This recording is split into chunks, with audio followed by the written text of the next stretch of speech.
تھوڑی بہت انویسٹیگیشن ہوتی ہے, تھوڑی سی اس میں اپڈیٹ ہوتی ہے, مگر وہ سوالات جو کہ بہت زیادہ لاؤڈ ہیں, بہت اونچے ہیں, بار بار اٹھ کر آتے ہیں اور ہمارے پاس کوئی جواب نہیں ہوتا. یقیناً پوری قوم چاہتی ہے کہ محترمہ بینظیر بھٹو کے قاتلوں کو سزا دی جائے, جیسے کہ اس کے بعد اسی سوال کے ساتھ بہت سے اور سوالات کے جوابات بھی جڑے ہوئے ہیں. آنے والے وقت میں ہم امید کرتے ہیں کہ ہمیں پتہ چل سکے گا, مگر وقفہ لیں گے. وقفے کے بعد ایک بہت ہی اہم صورتحال جو کہ پنجاب میں ہم نے دیکھی, پاکستان پیپلز پارٹی, پاکستان مسلم لیگ نون کے بارے میں مختلف چکلش کی خبریں آتی ہیں, مگر آج ہم آپ کو یہیں پر اسی اسٹوڈیو میں ملوائیں گے. راجہ ریاض صاحب بھی ہمارے ساتھ ہوں گے اور ہمیں جوائن کریں گے رانا ثناء اللہ صاحب, بتائیں گے پاکستان پیپلز پارٹی, پاکستان مسلم لیگ نون کی اصل صورتحال کیا ہے. Keep watching news feed.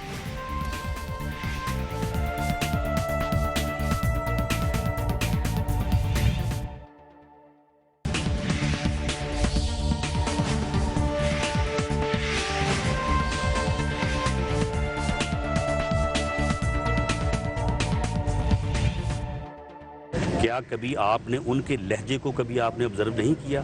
وہ جب مولا جٹ کے انداز میں للکارتے ہیں, اوے لاہور والے ہو,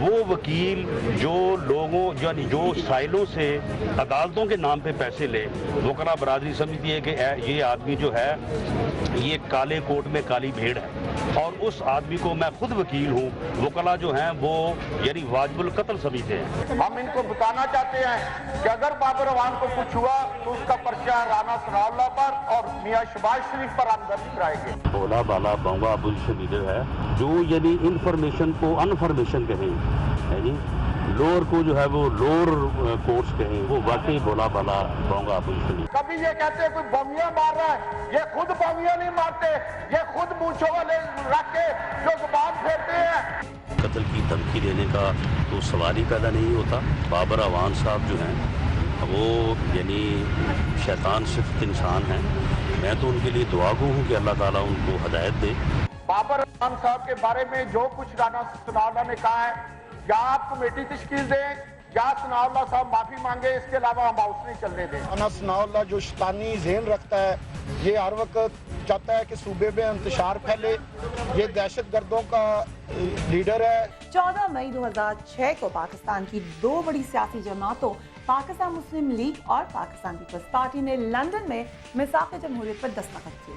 یہ پاکستان کی سیاست کا ایک تاریخی لمحہ تھا, کیونکہ 90 کی دہائی میں پاکستان کی ان دو بڑی جماعتوں کے درمیان شدید محاذرائی کی وجہ سے ملک میں سخت سیاسی کشیدگی کا ماحول رہا تھا, اور دونوں جماعتیں عوام کے مسائل حل کرنے کے بجائے مسلسل ایک دوسرے کی ٹانگیں کھینچنے میں مصروف رہیں, جس کی وجہ سے پورا ملک اس عرصے میں کہا جاتا ہے کہ ایک بحران کا شکار رہا. میثاق جمہوریت کے بعد عوام کو امید ہو چلی تھی کہ اب دونوں جماعتوں نے ماضی سے سبق سیکھ لیا ہے اور اب ملک میں مثبت اور تعمیری سیاست کا آغاز ہوگا, مگر اس معاہدے کا انجام بھی وہی ہوا جو پاکستان میں اکثر معاہدوں کا ہوا کرتا ہے. آج ایک بار پھر پیپلز پارٹی اور مسلم لیگ نون کے درمیان سیاسی محاذرائی اپنے عروج پر نظر آتی ہے. میاں نواز شریف صدر آصف علی زرداری پر کرپشن اور لوٹ مار کے الزامات لگا رہے ہیں. وہ کیا کہتے ہیں, پہلے آپ وہ سن لیجیے. افسوس کی بات ہے, وہ آج جتنا مرضی کر لو بھائی, ہم تو اداروں کی تصحیح کی بات کریں گے, ہم اداروں کی نیک نامی کی بات کریں گے. تم لوگ جو آج ہو, تم سب مل کر پاکستان کو, یہ جو پاکستان کے خزانے کو لوٹ رہے ہو. دیکھیں روز اربوں روپے کے سکینڈل باہر آتے ہیں. جبکہ خادم اعلیٰ میاں شہباز شریف کا کہنا ہے کہ پیٹرول اور گیس کے معاملے پر پنجاب کے ساتھ زیادتی کی جا رہی ہے اور وہ اپنا حق لینا بخوبی جانتے ہیں. ان کا کہنا تھا کہ پنجاب کے عوام کے ساتھ سوتیلی ماں جیسا سلوک کیا جا رہا ہے. کیا کہتے ہیں میاں شہباز شریف, وہ بھی سن لیجیے. یہ پنجاب کے ساتھ جو غیر منصفانہ اور امتیازی سلوک گیس کے حوالے سے, پیٹرول کے حوالے سے, بجلی کے حوالے سے کیا جا رہا ہے, یہ شدید ترین زیادتی ہے پنجاب کے 10 کروڑ عوام سے. سندھ کے وزیر اطلاعات شرجیل میمن بھی اس کام میں کسی سے پیچھے نہیں رہے. انہوں نے کہا کہ جب پنجاب سے آوازیں آتی ہیں تو سندھ سے کیوں نہ آئے. شرجیل میمن صاحب کیا بولے, وہ بھی سن لیجیے. ڈاکٹر نواز شریف اور ڈاکٹر شہباز شریف, ان کو میں ڈاکٹر اس لیے کہہ رہا ہوں کہ دونوں بھائیوں نے جھوٹ میں پی ایچ ڈی کی ہوئی ہے. میں سمجھتا ہوں کہ نواز شریف نے 2 آستین کے سانپ پالے ہوئے ہیں، ایک چودھری نثار اور ایک رانا ثناء اللہ۔ اور نوبت یہاں تک پہنچ گئی کہ ایک دوسرے کو واجب القتل تک کے الزامات لگائے گئے۔ یہ بیچ میں بابر اعوان صاحب بھی آپ پڑھے، لیکن 2 شخصیات جو کہ پنجاب سے مسلسل دھواں دھار بیانات دیتی رہتی ہیں، آج نیوز بیٹ کی وہی 2 شخصیات مہمان ہیں۔ اسی لیے ہمارا پروگرام بھی لاہور اسٹوڈیو سے ہو رہا ہے۔ Very warm welcome to Rana Sanaullah صاحب، لا منسٹر فار پنجاب، اور ان کے ساتھ موجود ہیں راجہ ریاض صاحب، اپوزیشن لیڈر ہیں۔ اسمبلی میں بجٹ کی ڈیبیٹ بھی چل رہی ہے۔ Very warm welcome to both of you gentleman. Raja Riaz صاحب، سب سے پہلے آپ سے آغاز کروں گی۔ باتیں آپ دونوں بڑے ووکل ہیں پنجاب میں، اکثر پنجاب کی سیاست ویسی بڑی ووکل ہے، لیکن جو نیشنل لیول پہ بھی جب بات کرنی ہوتی ہے تو یہاں سے بڑی اونچی آوازیں آتی ہیں۔ ایک طرف آپ کہہ رہے ہیں کہ بجٹ میں سپورٹ بھی مل جائے گی، دوسری طرف آپ اتنے شدید قسم کے الزامات بھی لگا رہے ہیں ایک دوسرے پہ، تو اصل معاملہ کیا ہے؟ جی، محترمہ بے نظیر بھٹو شہید نے میثاق جمہوریت پہ دستخط کیے تھے، اور اس کے بعد جناب آصف علی زرداری صاحب نے اس کو جاری رکھا ہوا ہے۔ حالانکہ میاں نواز شریف صاحب ہمارے سے ناراض بھی ہوئے، انہوں نے قومی اسمبلی سے علیحدگی بھی اختیار کی، یہاں پہ بھی ہمیں انہوں نے نکالا، ہم خود نہیں نکلے وزارتوں سے، اور ہم نے کہا کہ ہم نے آپ کا ساتھ دینا ہے۔ اور جب انہوں نے ہمیں علیحدہ کیا تو اس کے بعد بھی مسلسل ہم نے کہا کہ ہم جب بھی میاں شہباز شریف کو ووٹوں کی ضرورت پڑے گی تو ہم ان کو سپورٹ کریں گے غیر مشروط۔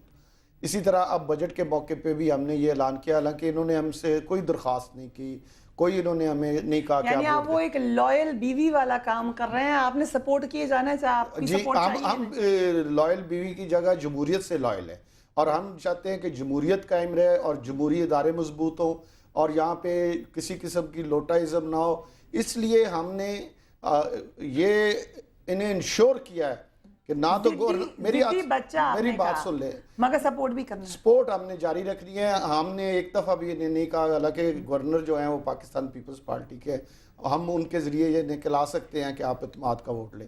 اسی طرح ان کے پاس ووٹ انہیں ضرورت ہو یا نہ ہو، ہم نے کہا ہے کہ بجٹ اجلاس میں ہم آپ کو سپورٹ کریں گے، ہم آپ کے کسی جگہ آپ کو بجٹ میں اگر ہماری ضرورت پڑے تو ہم آپ کے ساتھ کھڑے ہوں گے۔ انکنڈیشنل سپورٹ ہے آپ کی، آپ کو جواب میں کچھ نہیں چاہیے؟ ہمیں کچھ نہیں چاہیے، ہمیں صرف ایک چیز چاہیے کہ اس جمہوریت کی گاڑی کو چلانے کے لیے جس طرح باقی پارٹیاں ہمارا ساتھ دے رہے ہیں، مسلم لیگ نون، یہ نا یہ آپ انڈر لائن کر لیں کیونکہ اس پہ میں نے آپ سے جواب لینا ہے کہ جمہوریت کو بچانے کی پرائز کیا کیا ہوگی۔ مگر رانا ثناء اللہ صاحب، آپ کو سپورٹ کی ضرورت ہے ان کی، وہ کہہ رہے ہیں انکنڈیشنل سپورٹ انہوں نے آپ کو دی ہے، مگر ساتھ ساتھ تنقید بھی کرنی ہے انہوں نے۔ دیکھیں، اس پہ میں یہ بات آپ کے سامنے رکھنی چاہوں گا کہ آپ نے پہلے جب یہ پروگرام میں شروعات کی تو آپ نے یہ کہا کہ جی لگتا ہے کہ کسی نے کوئی سبق نہیں سیکھا۔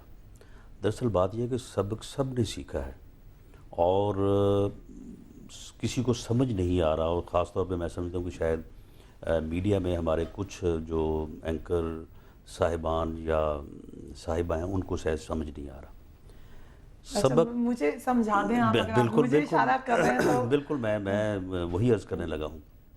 دیکھیں، بات یہ ہے کہ ٹھیک ہے، ان کی بات سے ہمیں یا ان کو ہم سے کتنا ہی اختلاف کیوں نہ ہو، لیکن انہوں نے بھی یہی بات کی ہے کہ ہم کسی طور پہ اوپر بھی جمہوریت کو جو ہے وہ ڈی ریل نہیں ہونے دیں گے، ڈیموکریٹک جو سسٹم ہے اس کو جو ہے وہ جو ڈی ریل نہیں ہونے دیں گے۔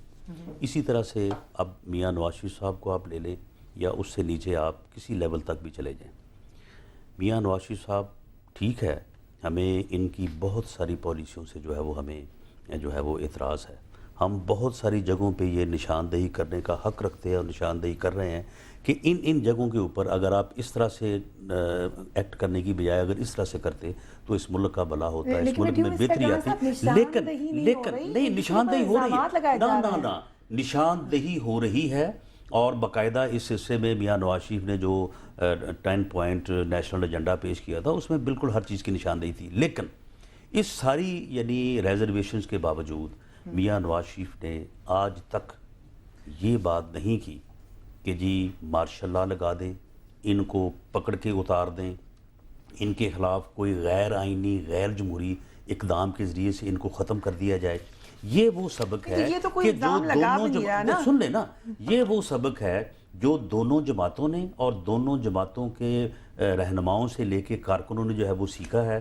اس مارشل لا رجیم میں جو کہ اس ملک کی تباہی کا بھی باعث بنا. ٹھیک آپ کو ضرورت ہے ان کی سپورٹ کی, آپ کو چاہیے سپورٹ. دیکھیں اس میں بات یہ ہے کہ اگر کوئی آدمی گورنمنٹ کو سپورٹ کر رہا ہے اور انکنڈیشنل کر رہا ہے تو پھر اس میں تو کوئی اس میں یعنی کوئی باریکی نکالنے والی بات نہیں ہے نا. کیوں کر رہا ہے یہ تو پھر مناسب نہیں ہے کہ ہم کہیں جی کیوں کر رہے ہیں.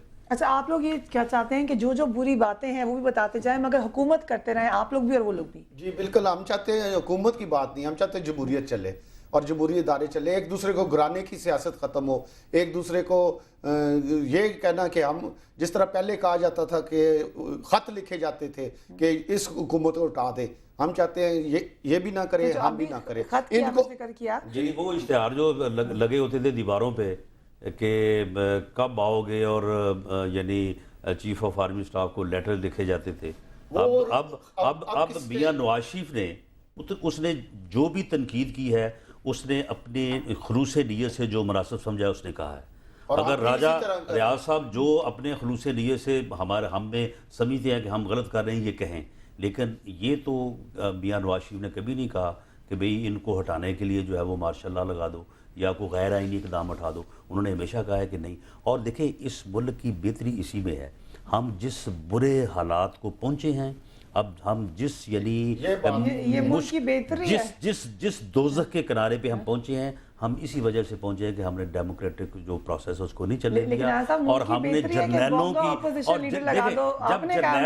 جب جرنیل آتا ہے تو وہ پھر 11 سال ہم خاموش رہتے ہیں, پھر 9 سال ہم خاموش رہتے ہیں, لیکن جب ڈیموکریٹک پروسیس ہوتا ہے تو پھر ہم کہتے ہیں کہ جی بس یہ جو ہے نا. لیکن آپ نے کیوں کہا بونگا اپوزیشن, کس میں کیوں کہا آپ نے؟ دیکھیں وہ تو ٹھیک ہے, ایک یعنی یہ بھی ملک کی بہتری ہے. نہیں ملک کی نہیں تو کیا وہاں پہ کوئی گنگا بہرا بن کے بیٹھ جائے, ٹھیک ہے. بعض اوقات یہ بھی یعنی کوئی ایسا لفظ استعمال کر لیتے ہیں جو کہ ایک یعنی جو ایک ہے یعنی ڈیبیٹ جب ہوتی ہے تو اس پہ تھوڑا بہت اس قسم کا ہو جاتا ہے, لیکن بعض اوقات ایسا بھی ہوتا ہے کہ کئی لفظ جو ہیں وہ غیر پارلیمانی استعمال ہوتے ہیں, ان کو واپس لیا جاتا ہے یہ, اور ان کو حذف قرار دے دیا جاتا ہے. تو ریکارڈ میں بہت بہت الفاظ ہیں جو یہاں میرے پاس موجود ہیں, یہ ساری چیزیں جو ہیں یہ پارلیمنٹ کا حصہ ہے. دراصل معاملہ یہ ہے کہ ہم ان چیزوں سے واقف نہیں ہیں, ہم صرف اس چیز سے واقف ہیں کہ جناب مارشل لا ایڈمنسٹریٹر اوپر بیٹھا ہے اور تبھی بلایا آپ دونوں کو ہے اور کسی کو بلایا بھی نہیں. ہمارا یہ خیال ہے یا ہمارے میڈیا کے کچھ دوستوں کا یہ خیال ہے